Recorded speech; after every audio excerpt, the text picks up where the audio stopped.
Hi, this is David at Mash IT. I'm actually really excited to be reviewing the new iPad mini today. Turned up first thing this morning. I've had a good day's sort of time to play with it. Now this is the first iPad that I've actually been excited to be reviewing and testing and to hopefully own for myself. I really wanted one of the M1 iPad Pros, but unfortunately, as amazing as that M1 chip is in an iPad, it's so hamstrung by iPad OS 15 that you literally have got hardware that you can't utilise. There's still no Pro apps, there's still terrible multi-monitor support.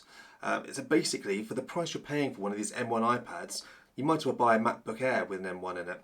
So when Apple actually refreshed the iPad mini, which is a product that I think, sort of is the reason that the iPads kind of exist, a portable sort of device that you can obviously use for media consumption, a bit of gaming, music, videos. This is kind of the perfect device in that category. Now I bought this because I want to be replacing my 12.9-inch iPad Pro. I bought this back in 2018 and eventually I bought myself the Magic Keyboard for it. And as much as I love it and all the ideas I had for it with the pen, this keyboard, it's basically become a glorified laptop because I find by having it in this Magic Keyboard, I'm then never taking it out and using it as an iPad. It's just too big and bulky. So this is my reasoning to go back to something like an iPad mini. So I bought this on launch day and I decided because I wanted to use this as a sort of portable device, a little iPad I can take everywhere with me, I upgraded it from the 64GB to the 256GB, and I also opted for the cellular model because this is something I want to be able to take and use regularly. I want to fill it up with movies, music, and the 64GB, which is the default that Apple are offering, unless you're a very light user, just surfing the net using the cloud, you're going to struggle with 64GB. And I think it's very stingy of Apple only offering that on these iPad minis. Now I do think that Apple should have offered the base model with 128GB, or at least allowed us to configure it to 128GB like they did on the iPhone 13. So this is a real ploy by Apple to force you into paying more, because obviously the starting price for the 64GB is £479. So that actually sounds like quite a good price for this iPad mini. But then when you realise that you can't get by with 64GB, you're instantly upping that price when you pay for the 256GB. Now all in, when I ordered 256GB and the cellular, we're talking £759. So it's a really expensive device. I also bought myself the dark cherry smart cover. This was another £59. It's a really nice attractive colour though, this is new for this year.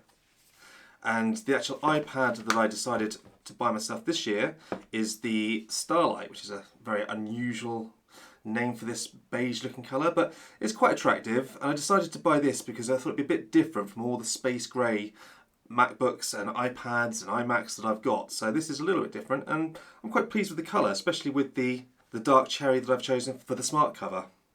Now coming from the 12.9-inch, this 8.3-inch screen is so incredibly tiny. I mean, I've gone from the two extremes here, the largest iPad, the 12.9, down to the 8.3-inch iPad mini. So this is quite an impressive size reduction. Now this device is so small and light, you can easily just take this anywhere with you. Throw it in a bag, large pocket, carrying it and using it one-handed is absolutely no issue. I've really enjoyed using it, especially when coming from this 12.9-inch, which, as I say, has become a cumbersome sort of laptop replacement that sits on a desk all day. So the idea is that I'll probably keep this in the office and use it for writing scripts, and I'll be taking this out with me and using it on the go. Bit of gaming, music, surfing, the odd email. I think this could be perfect for that. Now the dark cherry smart cover, it looks great and it snaps on securely via the magnets, giving you the usual upstand as you see here, which is great when you've got it on a desk and you want to watch a movie, surf the internet with it, on a table. But you've also got the option where you can lie it down flat with the smart connector and use it for obviously a different angle, but also with the Apple Pen. Now obviously they've given us the new Apple Pen support with this model. And that's great because this here is a sort of size where you're going to be taking it and using it for notes, a bit of scribbling, doodling, drawing. It's so much easier on something that you can hold nice and easily with one hand than it is trying to hold the 12.9-inch iPad Pro. Now I had every intention when I bought this pencil of using this iPad Pro for art and notes, but it is just too cumbersome for me. I really thought I'd use it, and unfortunately the whole time I've had it, this pencil's just sat on the top, never been used. So my hope is, and I'm going to try my best to do it, I want to start using this for notes, drawing, doodling, and just see how I get on. Now with the pen connected across the top of the iPad mini, we've taken up pretty much the whole of the top, so they have had to move the buttons for this device. So now, rather than the volume buttons being on the top, they're on the side here, below the actual power button. But the great thing is with this, obviously I found it quite nice and easy to use, but if you flip the device round, it changes the functions of the volume buttons so that they're still working and they're not the opposite way around. Now the power button has Touch ID built in, there's no facial recognition on the iPad mini, but I've been using it quite a lot and it has been absolutely flawless, no problems logging in and out, and it's worked every single time, so really impressed with this so far. Wasn't sure if I'd like it, but because it's so convenient and the device is so small, I find it really easy just to touch that button to log yourself in.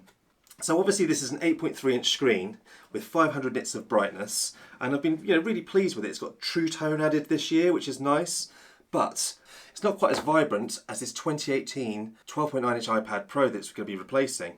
Now that's a bit of a shame because obviously, these have both got the same technologies. This isn't the mini LED of this year's M1 12.9-inch iPad. This is just the standard True Tone display that they've had in there for the last few years. But you can definitely notice a difference when they're side by side. Now obviously with a small 8.3-inch screen, we're going to be making some sacrifices. But the DPI is really good on this device. So everything looks great. The icons are all looking great. YouTube, videos, Netflix, all looks brilliant. And the 8.3-inch screen is a really lovely size to be holding in your hand and watching movies. But if you are using apps, you're going to notice, especially if you're coming from a larger sort of 12.9-inch iPad, you get a lot less on the screen. Now, if you're comparing it side by side, it's quite noticeable. But if you're just using this device on its own, you just find that you'll be scrolling yourself around a little bit more to find the bits and pieces that you need within the app. Everything is still usable. I found Mail, that's one app where I find it does feel a little bit cramped, especially when I've come from the 12.9-inch. I'm sure as I go along with the next few days, there's going to be a few other apps I'm going to have to make some compromises in. But overall, I've been really impressed using this for the whole of today.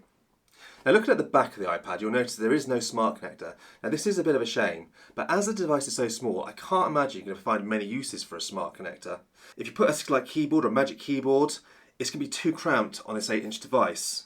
So realistically, you're probably only going to need just the standard, case to go around it to protect the iPad and give it a bit of a stand, because otherwise you're defeating the whole purpose of having a tiny little iPad.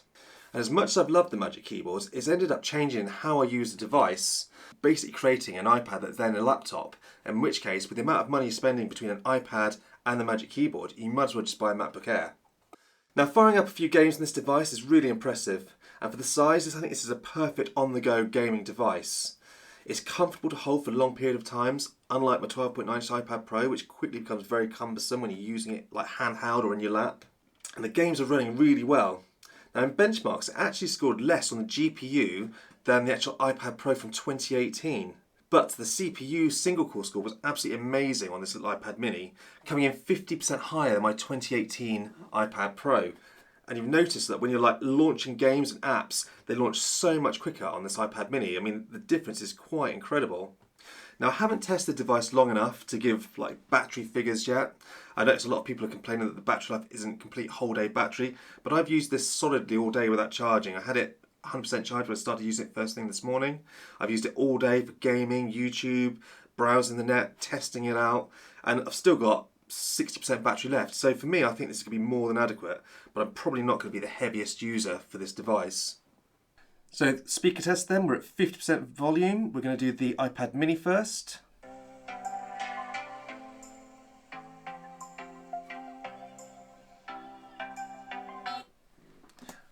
iPad Pro.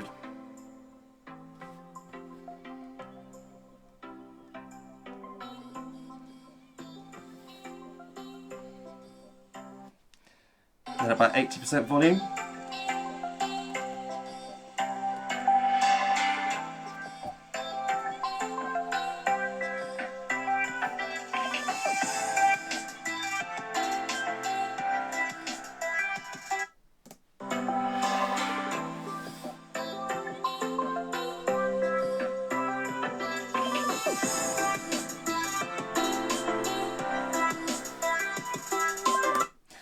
So as you can hear, they both sound great. Hopefully your speakers will be able to do it justice. If you weren't listening to them side by side, I think you'd be really happy with the iPad mini. But when you are listening to it side by side with this 12.9-inch iPad Pro, definitely sounds a little bit louder and definitely more full. There's definitely more full sound there.